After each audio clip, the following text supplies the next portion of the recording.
In this screencast, I'm going to go over two algorithms. The first one will be evaluating postfix expressions, and the second one will be converting infix expressions to postfix expressions. So what this means is that when you put those two things together, we'll have a way from going from an infix expression algorithmically to the result of its evaluation. This slide just shows some simple examples of the evaluating postfix expression part of it. So here's an example of an infix expression with its corresponding postfix expression. The way we go about evaluating the postfix expression is when we encounter an operand, we put it on a stack. Next operand, put that on the stack. Then when we get an operator, we evaluate. So that'd be 2 plus 3 gives you 5. And then you continue, you get another operand, and then finally the operator subtraction, and so we get 0. Let's look at one that's a little more complex here down at the bottom. So here's an infix expression. Suppose we have it written as a postfix expression. What happens? Notice that the operands are written in the same order in the postfix expression as they are in the infix expression. And then when we get the exponentiation sign, which I'll just denote with a caret here, we'll get 3 raised to the 2 power, so that gives me 9. Right? Then we take the next operator we encounter, which is multiplication, and we take the top two things on the stack, multiply them, we get 18, and then finally we get the plus sign, we take the top two things off the stack, and we get 19.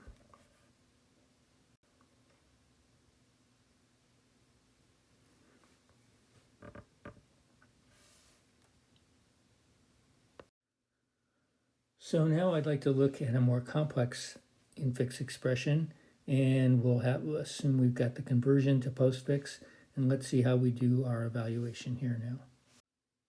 So when we encounter operands, again, they're on the stack, and so now we encounter our first operator, which is minus. So when we read the minus, we pop the two things off the stack, do whatever math the operator says to do, and push it back on. So we do the 6 and the 8 off the stack, put the minus in between, 8 minus 6, and we get 2. Next, we read the exponentiation operator, and we take 2 off the stack, 3 off the stack, put the exponentiation operator between them, do the math, and we push it back on a 9. Okay, next operator is star, pull off the 9 and the 4, do the math, get 36. Then we read the 2, put that on the stack. Then we read the star, etc., etc. Hopefully you've got a pretty good idea about how you evaluate postfix expression at this point and can convert it into an algorithm. Pause the video now and see if you can write down just high-level pseudocode about what the algorithm is going to look like. So there'll be this, for our algorithm, there'll be this outer loop. If we encounter an operand here, we push it on the stack. Otherwise, we get an operator. Then we got to get the right argument and the left argument by popping them off the stack, and then compute the result using some function that does all the math, and then we push the result back on. So that's pretty much a high-level view. All there is to it. There's a lot of details, of course, to fill in here in terms of doing the math, etc. Here's a simple version of do the math.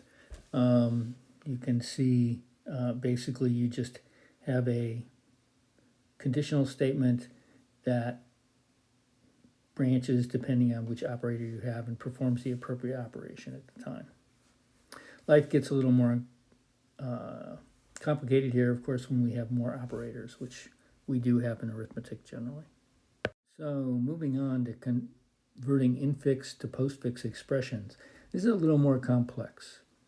And what makes it complex is that if you remember the rules of arithmetic, you need to, for instance, in this case, plus and minus are both what are referred to as summation operators, and so, or addition operators.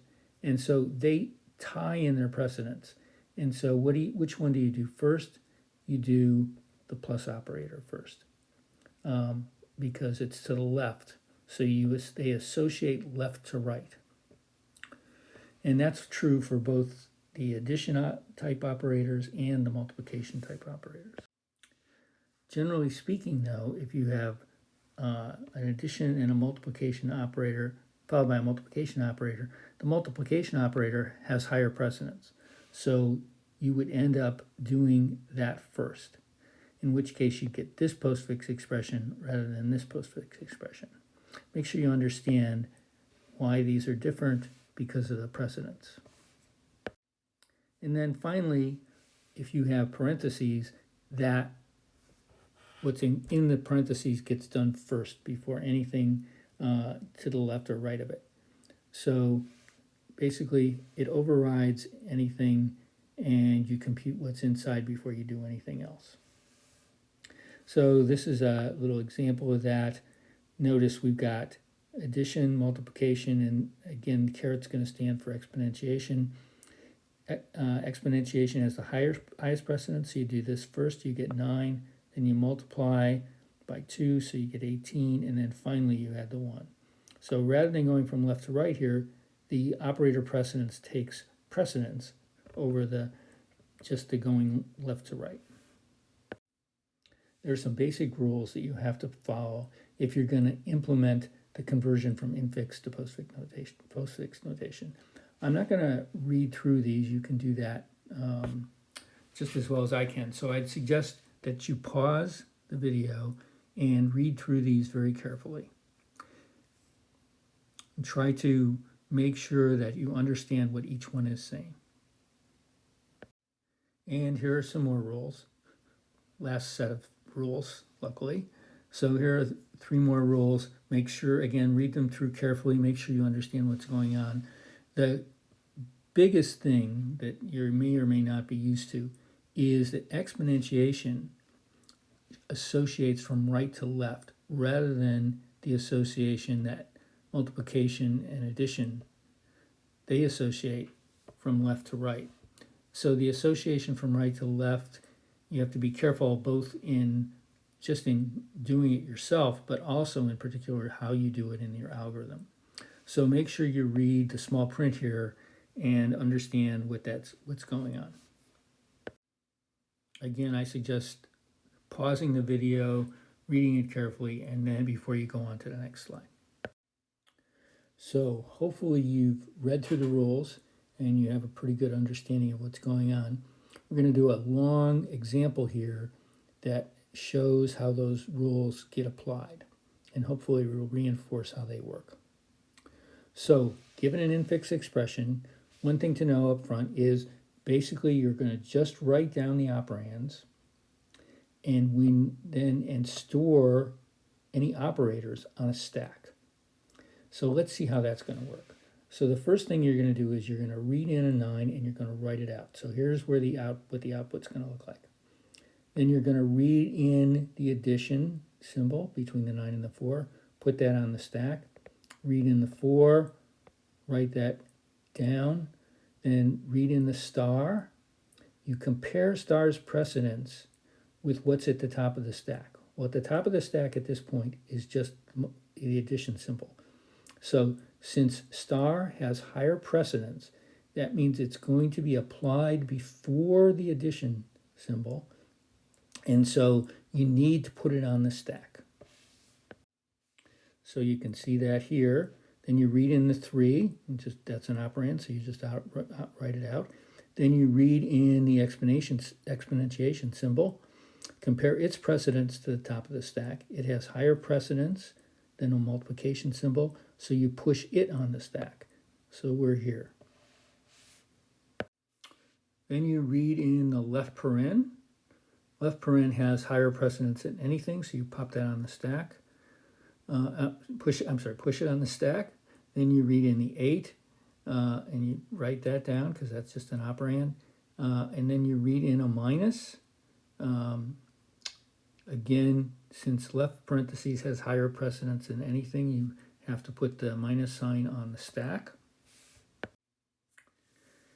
Then you read in the 6 and write it out, and then you read in the right paren and pop the stack and write until you get to the left paren, which you also pop off the stack, but you don't write it.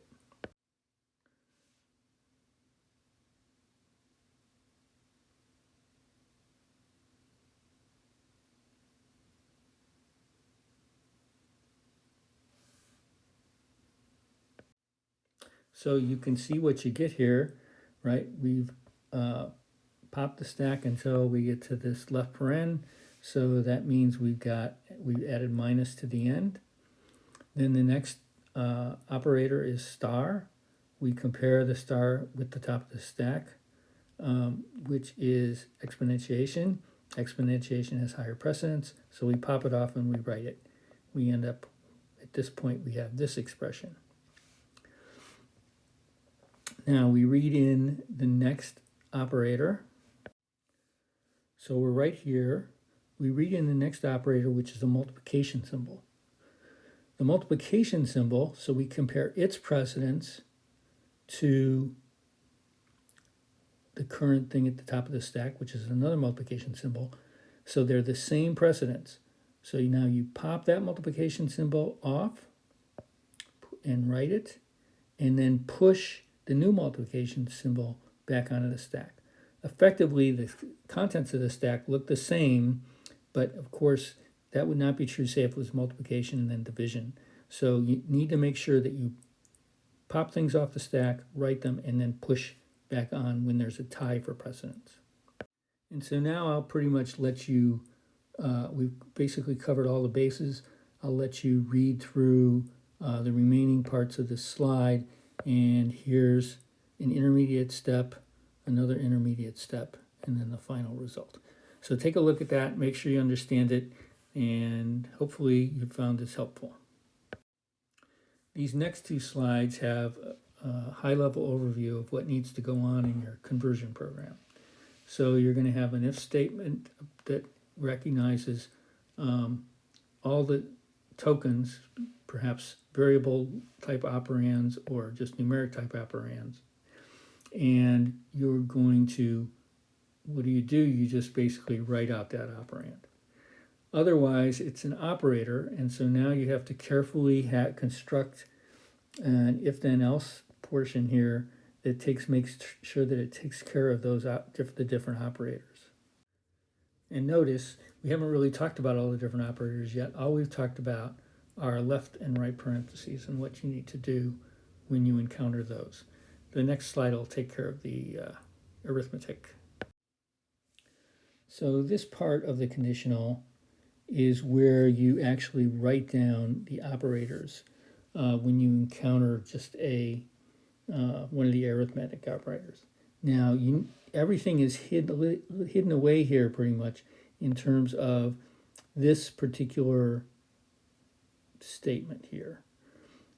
Be careful here because you notice it's also here. You have to get the precedence of the token and you have to compare it to the precedence of whatever operators at the top of the stack. Now, if there's a tie, you have to do something different if it's exponentiation than you do if it's addition or multiplication. And why is that? That's because exponentiation associates right to left, whereas addition and multiplication associate left to right. So be careful about that. Again, what you're going to need to be careful about, let me just emphasize this a lot, is if you have exponentiation, then it associates the right to left, whereas addition, subtraction, multiplication, and division associate left to right. So that means if the precedence ties, that you have to do something differently if it's exponentiation versus if it's one of these operators. So I hope this was helpful. This is a really pretty cool application of stacks. Gets used both in evaluating the postfix expression and in converting infix expressions to postfix expressions.